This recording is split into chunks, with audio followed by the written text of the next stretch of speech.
գավիթը, որը կիսաքանդ է, բարերարը մահացավ, կանոնից էլի բնություն։ Մենք այս այլ ծրագրի մեջ կարանք հետո վերականգնենք։ Հետո շարունակում է հոր գործը բասակը որդին ու այս այդեն մայր տաճարն է վերջացնում, կոչվում է եկեղեցին Սուրբ Աստվածածին, բայց վանական համալիրը կոչվում է նոր վարագավանք։ Ինչի համար նոր վարագավանք, որովհետև Արևմտյան Հայաստանում ունենք վարագավանք, Վարագալեռան վրա, որտեղ որ գտնում է Քրիստոսի խաչի մասունքը, որ Հայաստանը էր բերում որպեսզի մեկ կույսը, ու թաքցվում է Վարագալեռան մեջ։ Այդ ժամանակ գիտեք քրիստոնյաներն հալածում էին։ Հետագայում թոթիկ հովել ճգնավորներ տեսիլքով այդ Աստված հայտնում է խաչի մասունքի տեղը ու խաչի նշանը Վան քաղաքում լեռան վրա 40 օր 12 սյուների երևում է։ Ու այդ լեռան վրա կառուցվում է վարագավանքը, հիմա Արևմտյան Հայաստանում է կիսաքանդ վիճակում է ինքը։ 1200-ական թվականը, 224-25 թվականը, երբ որ վանքը հարձակման է ենթարկվում, այնտեղի վանահայր Ղուկասը, այստեղ արձանագրության մեջ դռան վրա գրված է, այդ ամեն ինչը, վանքի բոլոր սրբությունները վերցնում տեղափոխում է այստեղ։ Ու պահվում է մինչև 1651 թվականը վանքում խաչի մասունքը եւ բոլոր սրբությունները վանքի։ Դրա համար անվանում են նոր վարագավանք։ Հետո արդեն հոգեվորական չնելու պատճառով արդեն տեղափոխվում։ Իսկ մասունքները։ Մասունքները Մայրաթորում են։ Մայրաթոր։ Բայց ամեն տարի Վարագա խաչի տոնին խաչի մասունքը մի օրը բերում են այստեղ պատարագի։ Իսկ երբ է։ Սեպտեմբերի վերջի կիրակին է։ Միգուցե Նշի սեպտեմբերի վերջի կիրակին նշեք, որ գանք անպայման եւ քանի որ այն ժամանակ միացրած չէր իմ ձայնագրությունը, վերջի քահանան երբ է եղել այստեղ։ Գրիգոր arczepiskopos Մանուչարյանն է լինում, ինքը arczepiskopos է լինում 1846 թվականին ինքը մահանում է։ Նրա հաջորդը դուք եք Տեր Եղյանը հաջորդին համար սա չգիտեմ գնացել են, բան արել են, բայց հիմնական նշանակված նշանակովի առաջինը դուք եք, այսինքն մեր Տեր Եղյան նաև մտնելու է պատմություն մեր գալիք սերունդների համար 1800-ականներից հետո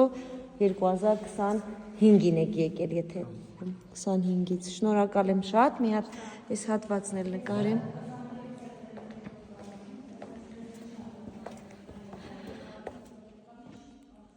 Ինչպես ամեն անգամ, ամեն յուրահատուկ զգացումով ցանկանում եմ ձեզ հետ կիսվել եւ կրկին պիտի ասեմ, ես գտնվում եմ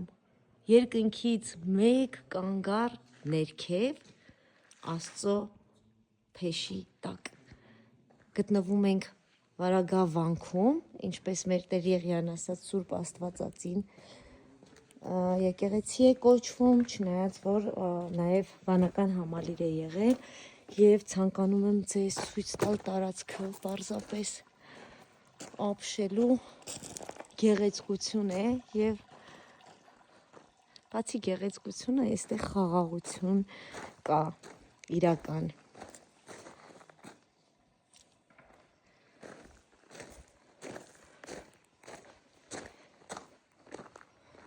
Եվ ես ամեն անգամ չեմ զլանում ասեմ, որ մենք մեր երկրի ներսում դեռ մեր երկիրը չենք ճանաչում եւ ամեն մեկս մեր մարզը, մեր համայնքը, մեր գյուղն ենք սիրում ու այդքանով սահմանափակվում, բայց կարող ենք վեր կենալ մեր շաբաթ կիրակիները, շարժվել, եթե Վայոց ձորում ենք ապրում գանք դեպի Տավուշ, Տավուշից Սյունիք գնանք, Սյունիքից Լոռի գնանք, բացահայտենք ինքներս մեզ համար, մեր հրաշք, չքնաղ դրախտային երկիրը։ Ամռանը շատ ավելի գեղեցիկ է, բայց նաև ամռան հոլովակներ պիտի ունենա մի մեջում, բայց հիմա էլ իր գեղեցկությունը, իր յուրահատկությունը ունի եւ օդից խաղաղության, համերաշխության, սիրո եւ անսահման թթվածնի հոտ է գալիս։ Թթվածինն էլ ունի այս եղևնու հոտը։ Շատ գեղեցիկ է ամեն բան։ Պլանավորեք, եկեք, բացահայտեք Հայաստանը եւ անպայման լուսանկարվեք եւ նշեք ինձ, նշեք ու ասեք, որ իմ ուղիղ եթերը կամ իմ այս ձայնագրությունը տեսնելուց հետո որոշել եւ եկել եք Վարագավանք։